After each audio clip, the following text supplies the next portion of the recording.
You know that feeling you get when you need to have a tough conversation with a parent, deliver critical feedback to a staff member, or unite a divided team? That knot in your stomach that says, I'm a great educator, but am I communicating this the right way? I've been there. Year after year, I'd write the same goal in different words.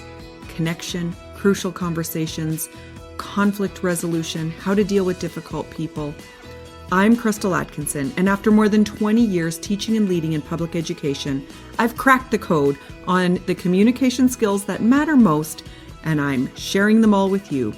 Whether you're dealing with resistant staff, anxious parents, or complex community dynamics, this podcast will give you the strategies and confidence to handle it all. Together, we'll explore how to connect with people who challenge you most, inspire your team to do their best work, and navigate conflict without losing sleep. Because here's what I've learned. Leadership isn't just about vision and strategy. It's about the conversations that happen every single day. And those conversations, they can be taught, practiced, and mastered. Welcome to Vibrant Leadership for Educational Leaders. Let's transform the way you communicate. Welcome back, my friends. Thank you for being here. In this episode, we will unpack how trust is built with different types of people and how you can lean into different strategies that will help make your school community feel safe and supported. Let's dive in. As educators, you all know about Maslow's hierarchy of needs. We learn about this right from our teacher training in college and university.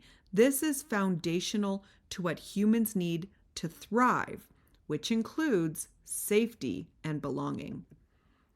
We need to feel safe as humans in order to trust. We need to experience a sense of belonging in order to trust. But how does that relate to school dynamics? How does that relate to navigating a complex staff in practical terms?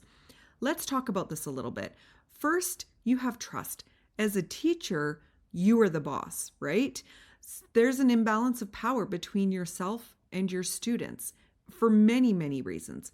As a leader, you're entrusted to create a powerful vision, and it can be tempting to want to control every aspect of bringing that vision to life.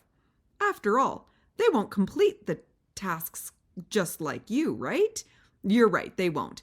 But that doesn't mean they won't do just as good, if not, dare I say, a better job than you. In fact, by releasing the how behind bringing the initiative to life, you are providing a safe space for staff to get to be creative and move from compliance to transformation.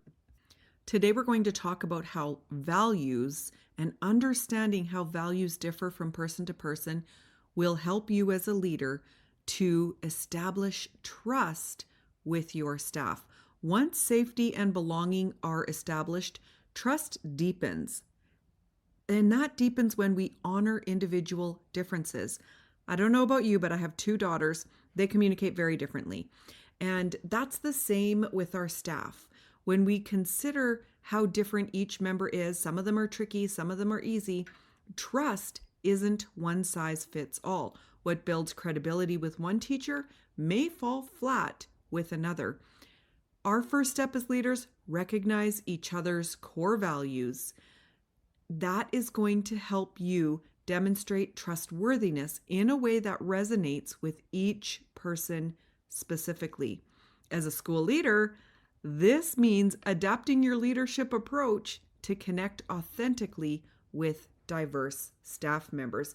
And so we're going to go through and talk about those four main styles that people communicate that we've been talking about throughout this whole introductory series in the Vibrant Leadership for Educational Leaders launch. And we're going to start by talking about our direct or efficiency-focused colleagues. Remember, people who are very direct in their communication style, they come to you, they ask a question, they mean business, they move on. There's not a lot of fluff. They probably don't write robust report card comments. They're pretty quick to get right to the point. These people require us as leaders to follow through quickly and meet deadlines consistently. If you do not appear competent to the people who are direct, they will lose faith in you very quickly. So it's really important that your yes means yes and your no means no. It was important when you were running your classroom. It's even more important as a leader. With our direct communicators, they need you to show up prepared and to present yourself competent in your decision making. They respect your authority because you are the person who's designated to be in a leadership position.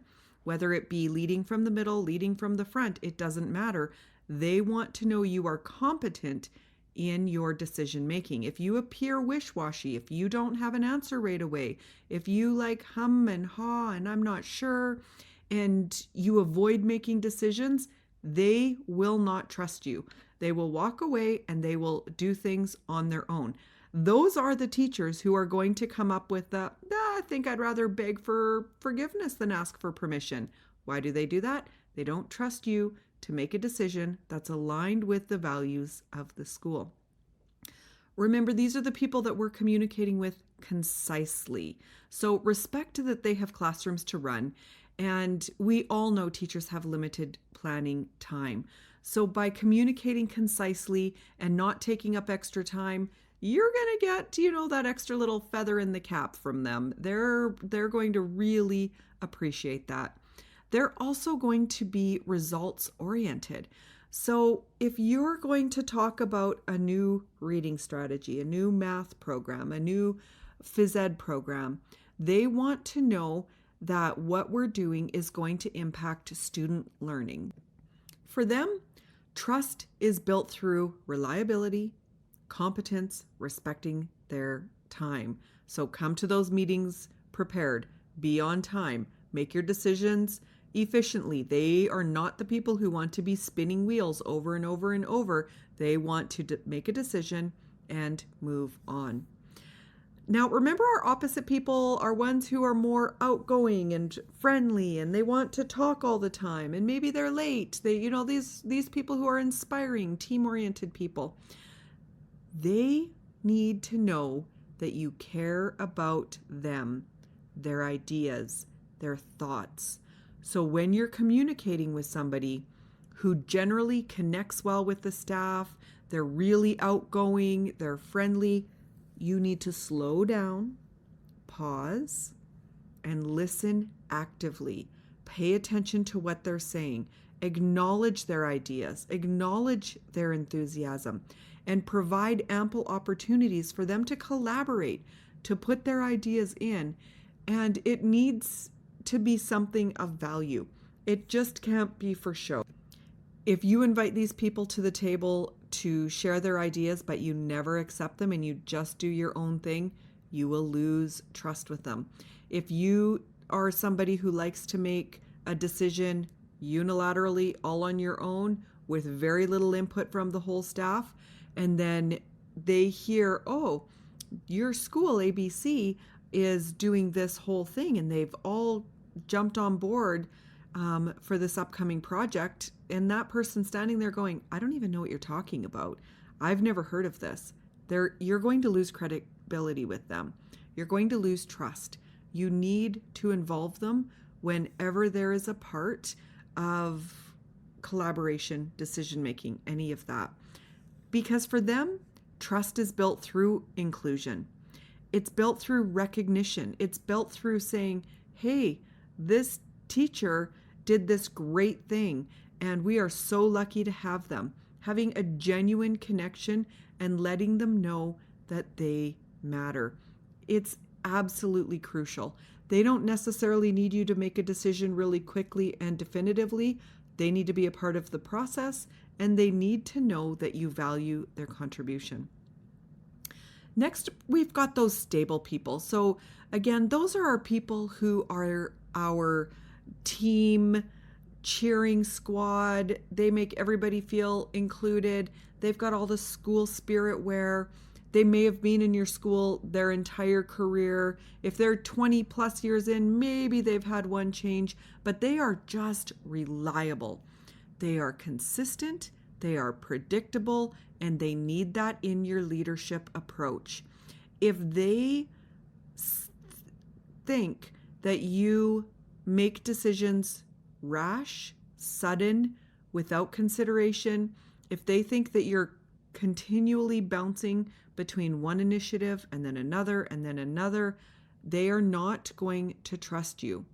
They need to know that you're going to think things through, you're going to explain what's happening, you're going to provide ample opportunity for them to be involved as a team before making a decision.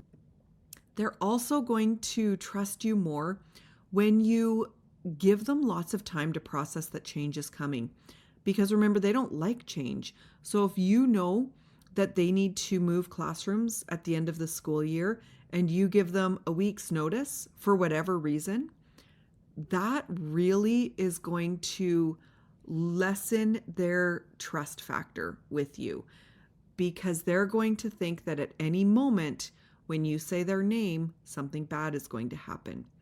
Give them ample opportunity for everything. Whenever there's change, if there's a change in a timetable, if there's something planned, if they need to do something, you need to make sure that they have lots of time and you walk them through. You let them know that they are going to be okay and you are here to support them. Our last group of people are those whom I call the quality control people. They're the people who have lots of questions. They want to know details. They want to know that you are thorough, that you are not sudden and rash, that you've thought through every possible angle. They need very clear communication. They want to know when, where, why, how, with whom. As much as you can give them, you need to give them.